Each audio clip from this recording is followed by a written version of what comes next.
Si los árbitros quieren ser figuras, que jueguen al fútbol. Acá las figuras son Camacho, Recalde, Sasá, no los árbitros. Si quieren ser figura, que haga jueguito y que se meta dentro de la cancha a jugar. No, el mejor árbitro es el que pasa desapercibido. Si quiere figurar, que haga otra cosa. Y es triste empezar otra vez así, profe, ¿no? Con estos comentarios, con este tipo de acciones. No, me molesta porque la verdad que no hice nada. No, le quise hacer una consulta, le quise preguntar algo. No le puedo preguntar nada al árbitro.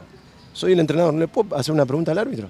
Tan complicada es el reglamento. ¿No puedo hablar con el árbitro? Ahí me parece que ahí donde quizá nos faltó esa precisión porque recuperamos bien la pelota, ellos metieron gente en el medio y arriba que juegan muy bien y no nos podían generar, recuperábamos bien, llegábamos hasta 3/4, nos faltó quizá un último toque o la definición, ahí estuvimos un poco imprecisos y en ese momento creo que si le hacíamos el gol anímicamente podía haber sido algo muy importante para nosotros y quizá un golpe para el rival, pero lamentablemente una distracción en una pelota parada le dio la ventaja a ellos.